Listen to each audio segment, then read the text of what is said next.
Hi ಎಲ್ರಿಗೂ ನಮಸ್ತೆ. ಸೋಮವಾರದ ಮಿನಿ ವ್ಲಾಗು. ಈರುಳ್ಳಿ ಖಾಲಿಯಾಗಿತ್ತು, ತರಿಸ್ಕೊಂಡಿದ್ದೆ. ಅದೆಲ್ಲ ಕ್ಲೀನ್ ಮಾಡಿ ಎತ್ತಿಟ್ಕೊಂಡು ನಾನು ಕೂಡ ಫ್ರೆಶ್ ಅಪ್ ಆಗಿ ಪೂಜೆನೆಲ್ಲ ಕಂಪ್ಲೀಟ್ ಮಾಡಿಕೊಂಡೆ. ಇನ್ನು ಬೆಳಗ್ಗೆ ನಾನು ಹಸ್ಬೆಂಡ್ ಯಾವುದಾದ್ರೂ ಒಂದು ಮಿಲೆಟ್ಸ್ ಗಂಜಿನ ತೊಗೊಳ್ತೀವಿ. ತುಂಬ ಹೆಲ್ತ್ ಬೆನಿಫಿಟ್ಸ್ ಇದೆ, ರೆಗ್ಯುಲರ್ ಆಗಿ ಫಾಲೋ ಮಾಡಬೇಕು ಅಷ್ಟೇ. ಇನ್ನು ಗಂಜಿ ಕುಡಿದ ತಕ್ಷಣವೇ ಹೋಗಿ ಇವತ್ತು ವೆಜಿಟೇಬಲ್ ಎಲ್ಲ ತೊಗೊಂಡು ಬಂದರು. ಸ್ವಲ್ಪ ಲೇಟಾಗಿ ಹೋಗ್ಬಿಟ್ರು ಕೂಡ ಸೊಪ್ಪೆಲ್ಲ ಬಾಡೋಗಿರುತ್ತೆ, ವೆಜಿಟೇಬಲ್ ಕೂಡ ಫ್ರೆಶ್ ಅಂತ ಅನಿಸೋದೇ ಇಲ್ಲ. ಸೊ ಹಾಗಾಗಿ ಇನ್ನು ಬರ್ತಾ ಮ್ಯಾಂಗೋ ಕೂಡ ತೊಗೊಂಡು ಬಂದಿದ್ರು. ಮ್ಯಾಂಗೋ ಸೀಸನ್ ಆಗಿರೋದ್ರಿಂದ ಸುಮಾರು ವೆರೈಟೀಸ್ ಎಲ್ಲ ಮ್ಯಾಂಗೋ ಬಂದಿರುತ್ತೆ. ಬಟ್ ನೀವೇನಾದರೂ ಸಿಕ್ಕಾಪಟ್ಟೆ ಮ್ಯಾಂಗೋನ ಇಷ್ಟಪಡೋರಾಗಿದ್ದರೆ ಸಿಂಧೂರನ ಟ್ರೈ ಮಾಡಿ, ತುಂಬ ಟೇಸ್ಟಿ ಆಗಿರುತ್ತೆ. ಸ್ಟಾರ್ಟಿಂಗ್ ಅಲ್ವಾ, ಇವಾಗ ಸ್ವಲ್ಪ ಹುಳಿ ಹುಳಿ ಅಂತ ಅನಿಸುತ್ತೆ, ಬರ್ತಾ ಬರ್ತಾ ತುಂಬ ಸಿಹಿಯಾಗಿ ಬರುತ್ತೆ. ಶ್ರೀಕಣಿ ಮಾಡೋದಕ್ಕೆ ಹಾಗೆ ಮಕ್ಕಳಿಗೆ ಕೊಡೋದಕ್ಕೆ ತಿನ್ನೋದಕ್ಕೆ ತುಂಬಾ ಚೆನ್ನಾಗಿರುತ್ತೆ. ಇನ್ನು ಇವತ್ತು ಬೆಳಗ್ಗೆ ಹೆಲ್ದಿ ಆಗಿರೋಂಥ ಡ್ರೈ ಫ್ರೂಟ್ಸ್ ಹಾಗೆ ಬನಾನನ ಹಾಕಿ ಮಿಲ್ಕ್ ಶೇಕ್ ಮಾಡ್ಕೊಳ್ತಿದ್ದೀನಿ. ಯಾವಾಗಲೂ ರೊಟ್ಟಿ, ಚಪಾತಿ, ಉಪ್ಪಿಟ್ಟು, ಅವಲಕ್ಕಿ ಅಂತ ತಿಂತಾನೆ ಇರ್ತೀವಿ. ಅವಾಗವಾಗ ಈ ಥರ ಮಾಡ್ಕೊಂಡು ಕುಡಿಯೋದು ತುಂಬಾ ಒಳ್ಳೆಯದು.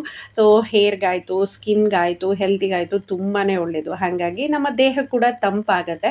ಈ ಸಮ್ಮರಲ್ಲಿ ಅಂತೂ ಕೇಳಬೇಕಾ, ತುಂಬ ಒಳ್ಳೆಯದು. ಹಾಗಾಗ್ಬಿಟ್ಟು ಇವತ್ತು ಮಿಲ್ಕ್ ಶೇಕ್ ಮಾಡ್ಕೊಂಡಿದ್ದೆ, ಬನಾನಾನ ಹಾಕಿ ತುಂಬ ಟೇಸ್ಟಿಯಾಗಿ ಬಂದಿತ್ತು. ಎಲ್ಲರೂ ಎಂಜಾಯ್ ಮಾಡ್ತಾನೆ ಮಿಲ್ಕ್ ಶೇಕ್ನ ಕುಡಿದ್ವಿ. ಇವತ್ತು ಮಧ್ಯಾಹ್ನ ಕೂಡ ಒಂದು ಮನೆ ಓಪನಿಂಗ್ ಇದೆ. ಸೊ ಹಾಗಾಗಿ ರೆಡಿ ಆಗ್ತಿದ್ದೀನಿ. ನನಗೆ ಈ ಫ್ಯಾನ್ ಸಿಕ್ಕಾಪಟ್ಟೆ ಯೂಸ್ ಆಗ್ತಿದೆ. ನಾವು ಮೇಲೆ ಇರೋದ್ರಿಂದ ವಿಪರೀತ ಬಿಸಿಲು. ಇನ್ನು ಸೀರೆ ಹಾಕೊಳ್ಳೋಣ ಅಂತ ನೋಡಿದೆ, ಮಧ್ಯಾಹ್ನ ಟೈಮಲ್ಲಲ್ವ ಆಗಲ್ಲ ಅಂತ ಹೇಳ್ಬಿಟ್ಟು ಮತ್ತೆ ಡ್ರೆಸ್ನ ಹಾಕ್ಕೊಂಡು ಎಲ್ಲರೂ ರೆಡಿಯಾಗಿ ಹೊರಟ್ವಿ.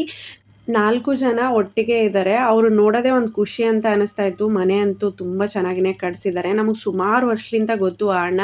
ಸೊ ಗುಣದಲ್ಲಿ ತುಂಬ ಶ್ರೀಮಂತರಿದ್ದಾರೆ. ಅಡುಗೆ ಕೂಡ ಅಷ್ಟೇ ತುಂಬಾ ಚೆನ್ನಾಗಿ ಮಾಡಿಸಿದ್ರು. ಇನ್ನು ವಾಷಿಂಗ್ ಮಿಷಿನ್ ಪ್ರಾಬ್ಲಮ್ ಆಗಿತ್ತಲ್ವ, ಕರೆಸ್ಕೊಂಡಿದ್ವಿ.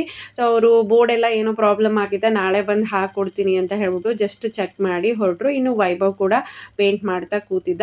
ಇನ್ನು ನೈಟ್ ಊಟಕ್ಕೆ ನಾನು ಮೊಸರನ್ನ ಮಾಡ್ಕೊಂಡಿದ್ದೆ. ಸ್ವಲ್ಪ ಕ್ಯಾರೆಟ್ ತುರಿನ ಜಾಸ್ತಿ ತುರಿದು ಹಾಕೋದ್ರಿಂದ ಟೇಸ್ಟ್ ತುಂಬ ಚೆನ್ನಾಗಿ ಬರುತ್ತೆ. ಟ್ರೈ ಮಾಡಿ. Please subscribe. Thanks for